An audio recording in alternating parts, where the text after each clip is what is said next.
saudara-saudara, kalau saudara nonton di YouTube Jumat lalu, saya bahas tentang nasihat firman Tuhan lewat Rasul Petrus yang mengatakan, kuasai dirimu, jadilah tenang supaya kamu dapat berdoa. Intinya di sana saya katakan adalah, seringkali kita bersikap pasif pada diri kita, sementara kita mungkin menghadapi berbagai gejolak dalam hidup. Tetapi Alkitab mengatakan hal yang terbalik dari pikiran kita atau pikiran banyak orang. Kadang-kadang ada orang datang ke gereja berharap maka Tuhan akan mengubah hidup dia seketika. Mengubah hati dia, mengubah perasaan dia, mengubah pikiran dia. Tapi Alkitab mengatakan enggak begitu. Kamu dulu ubah hatimu, ubah pikiran buat datang pada Tuhan. Supaya fokus ketemu dengan Tuhan, supaya fokus beribadah sama Tuhan. Kuasai diri, jadilah tenang. Barulah kamu akan menikmati indahnya komunikasi dengan Tuhan. Jadi saudara-saudara, dengan kata lain Tuhan ingin katakan kendali hidupmu itu ada di tanganmu. Kamu bisa kok mengendalikan perasaanmu, kamu bisa mengendalikan emosimu. Nah karena itu hari ini saudara, mesti ada kaitan dengan itu, saya ingin ajak kita merenungkan satu kata, yaitu tentang pengampunan. Pengampunan, tentu kata yang sangat sering kita dengar. Pengampunan, pengampunan, pengampunan. Saudara-saudara, saya kutip satu kalimat dari doa Bapa kami yang diajarkan Yesus kepada murid-muridnya dalam Matius 6 ayat 12, dan ampunilah kami akan kesalahan kami, seperti kami juga mengampuni orang yang bersalah kepada kami. Saudara perhatikan kalimat ini, ampunilah kami akan kesalahan kami, seperti kami juga mengampuni orang yang bersalah kepada kami. Yesus mengatakan apa? Kalau Anda minta ampun kepada Tuhan, Anda juga harus mengampuni. Kalau engkau tahu begitu nikmatnya diampuni, ya kamu juga harus bisa memberikan pengampunan. Dan ini harus seimbang. Harus seimbang. Saudara-saudara, saya coba belajar, ternyata orang yang tidak mengampuni atau orang yang tidak diampuni, itu akhirnya berbagai gejolak dalam dirinya, dalam emosinya terjadi. Satu contoh misalnya, ada satu survei yang dilakukan, bahwa penyebab gangguan emosi pada seseorang, atau mungkin dalam bahasa lain kata gangguan jiwa, kejiwaan pada seseorang. Emosi kan dalam jiwa, saudara. Yang membuat orang akhirnya stres, konflik, ada masalah-masalah emosi, tiba-tiba bisa marah, tiba-tiba bisa menangis, tiba-tiba bisa macam-macam. Itu hanya sebuah akibat dari gangguan emosi. Hanya sebuah akibat. Nah, penyebab pertama adalah rasa bersalah. Saudara jangan sederhanakan rasa bersalah. Rasa bersalah tentu ketika saudara tersadarkan ada satu perbuatan atau keputusan yang salah yang saudara lakukan di masa lalu. Dan saudara bukan hanya menyesalinya, tapi mulai menghukum diri saudara. Mulai menuduh diri saudara sebagai penyebab hal itu. Padahal saudara nggak bisa kembali ke masa lalu. Tapi saudara tetap katakan, saya bersalah, saya bersalah, saya bersalah. Saya nggak bisa mengampuni diri saya nggak bisa memaafkan diri saya. Rasa bersalah. Artinya saudara mulai kehilangan kestabilan dalam emosi saudara. Kenapa? Rasa bersalah di masa lalu. Jadi ini jangan dianggap hal yang sepele saudara. Nah, hal ini saudara yang perlu diselesaikan. Nah, kemudian yang kedua adalah kebencian. Ada orang bukan hanya benci pada orang lain, mungkin akibat rasa bersalah mulai benci pada dirinya. Mulai marah pada dirinya. Atau benci pada orang lain yang menganggap orang lain adalah penyebab kegagalan dia. Penyebab ini hanya benci. Ada kebencian dalam dirinya. Ada kebencian dalam jiwanya. Sehingga mengganggu emosinya saudara. Rasa bersalah, kebencian. Kemudian apalagi saudara? Yang ketiga yang ditemukan dalam survei itu adalah tuntutan. Artinya apa? Ada keinginan saudara yang saudara enggak peroleh. Berharap sesuatu dari orang di luar saudara, tapi saudara enggak mendapatkannya. Akhirnya saudara kecewa. Kecewa karena saudara merasa itu kan hak saya. Saya kan tidak meminta berlebihan, tapi kok enggak diberikan sih? Masa saya enggak boleh sih menikmati dan itu? Mulai terganggu emosi saudara. Terganggu saudara. Karena apa? Ada sebuah kebutuhan, ada tuntutan. Jadi saudara hidup dalam sebuah tuntutan. Dan yang keempat ternyata adalah kekhawatiran. Kekhawatiran dalam hidup. Khawatir nanti gimana, jangan. Saya suka membahasakan saudara, kalau nanti gimana. Kalau gimana.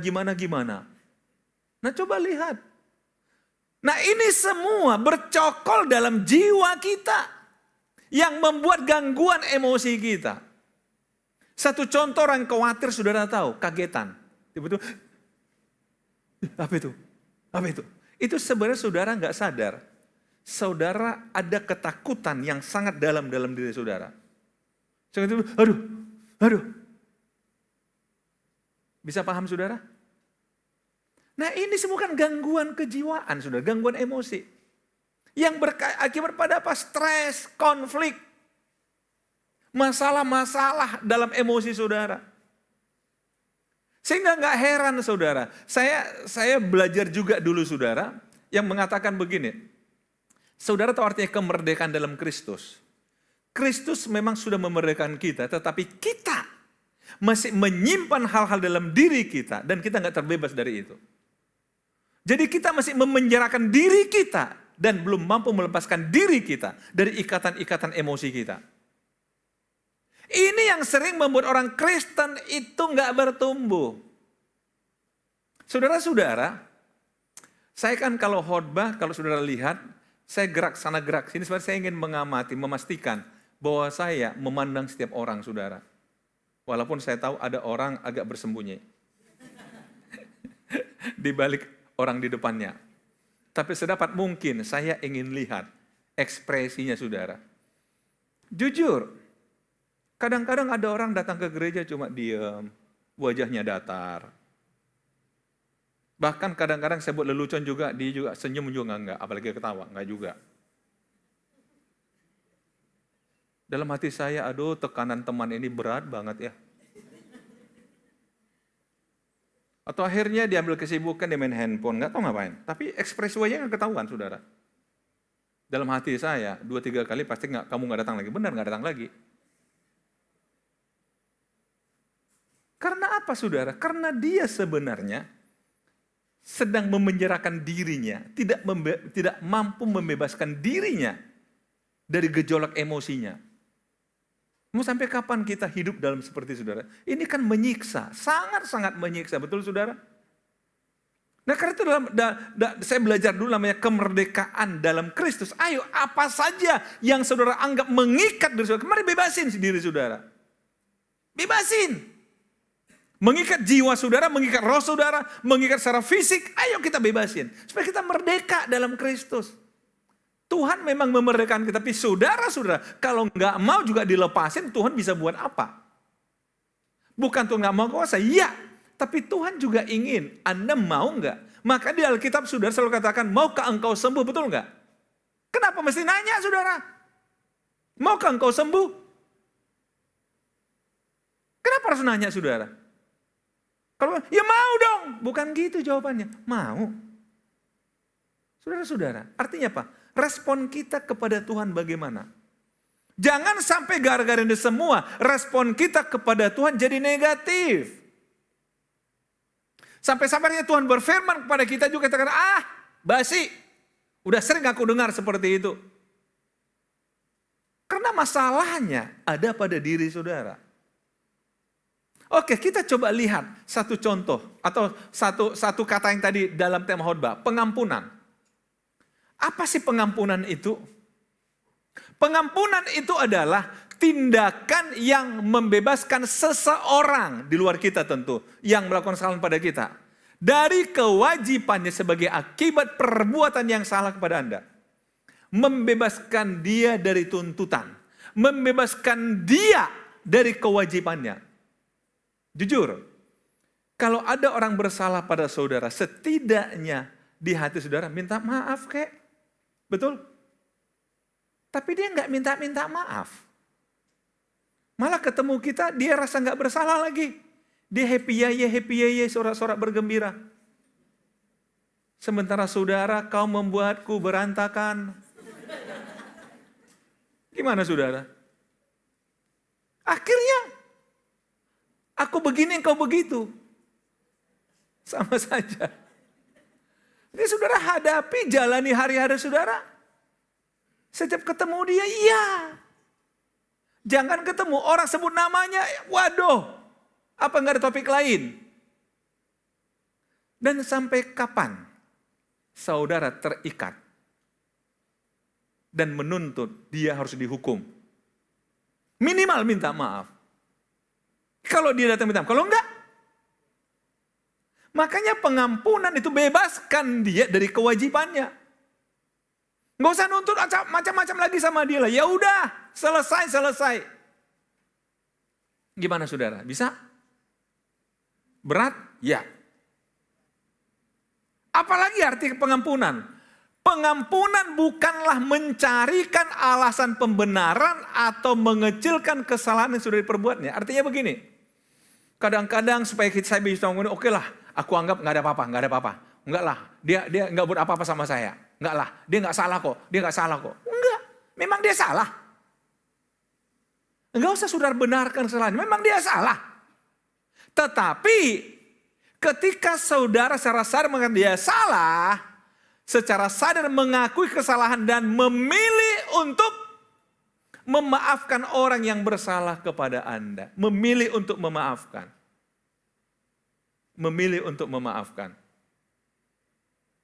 Saudara dulu, ini saya pernah ngalami mungkin sekitar belasan tahun yang silam, saudara.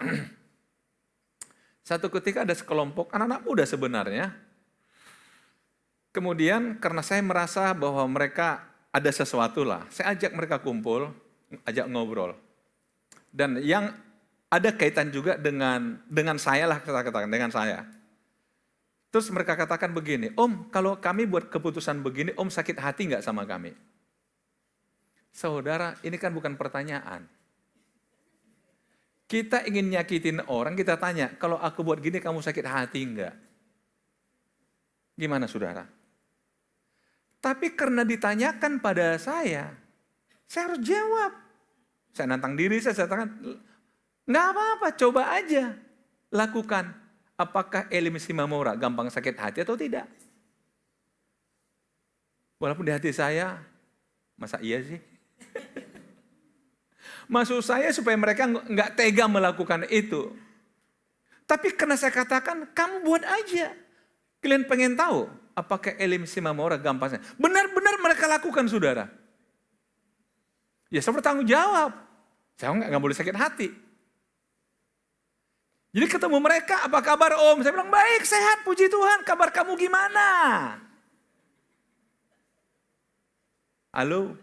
Benar-benar saya nggak sakit. Kenapa? Karena saya sudah katakan sejak awal, kalian bisa ngetes apakah Elim Simamora gampang sakit hati. Jadi bagi saya nggak ada kepura-puraan. Gimana kabar Om? Baik. Nggak gitu. Gimana saudara? Loh, masa perasaan saya tergantung pada orang? Gimana saudara? Masa perasaan saya tergantung pada 1-2 orang? Rugi. Nah, jadi kalau kita kembali saudara, ya memang dia buat. Tujuannya apa? Menyakiti saya. Tapi pertanyaannya, apakah saya mau disakiti? Pilihan kepada saya. Yang ketiga, apalagi saudara pengampunan, menanggung akibat dari perbuatan orang lain. Wah, nggak enak. Dia buat salah sama kita, akibatnya kan di kita kan? Nah, kita suruh mengampuni dia. Loh, saya masih sakit loh ini. Kok suruh mengampuni? Jadi kalau saya ingin mengampuni, ia harus siap menerima rasa sakit itu. Tanpa harus berharap bahwa dia akan dibalas. Makanya pengampunan itu bukan hal yang mudah. Tetapi harus karena menyangkut kebebasan kita. Dan akhirnya yang terakhir saya katakan tentang pengampunan apa? Mengampuni untuk masa lalu, membebaskan Anda untuk masa kini, setambah dan untuk masa depan. Peristiwa kan udah terjadi, udah masa lalu. Tapi kalau sampai saat ini, peristiwa itu mengganggu saudara, ya hentikan caranya pengampunan. Supaya mulai hari ini dan ke depan saudara tidak lagi terganggu dengan peristiwa itu. Setuju saudara? Nah, hal-hal ini sebenarnya kita pasti paham. Tapi yang masalah adalah hati. Mau atau tidak? Mau atau tidak? Saya kembali kepada apa yang Yesus katakan, ampunilah kami seperti kami mengampuni bersama kami. Ada dua aspek aja di sana, mengampuni dan diampuni. Dua ini saudara sama resikonya. Kalau saudara tidak mau mengampuni, terganggu juga. Kalau saudara nggak diampuni juga terganggu, betul? Jangan saudara pikir, kalau saudara nggak mengampuni, orang itu terhukum dan saudara posisi menang. Enggak, saudara. Kalau saudara ketemu dengan orang yang saudara nggak ampuni, kembali saya katakan tadi, orang sebut aja namanya, terganggu. Terganggu, saudara. Pasti. Karena apa? Hati saudara masih merasa tersakiti. Mau sampai kapan? Hampir sama kalau saudara juga nggak diampuni seseorang. Terganggu. Karena itulah Yesus katakan dalam doa Bapa kami, ampuni kami seperti kami juga mengampuni. Jadi nggak berdiri terpisah saudara. Saudara bisa minta ampun. Oke, beres. Tapi kalau saudara nggak diampuni, kalau nggak mengampuni, sama saudara nggak bebas juga. Mengampuni dan diampuni. Itu saling kait-mengait saudara. Saya coba kutip, ada seorang Dr. Maxwell Maltz.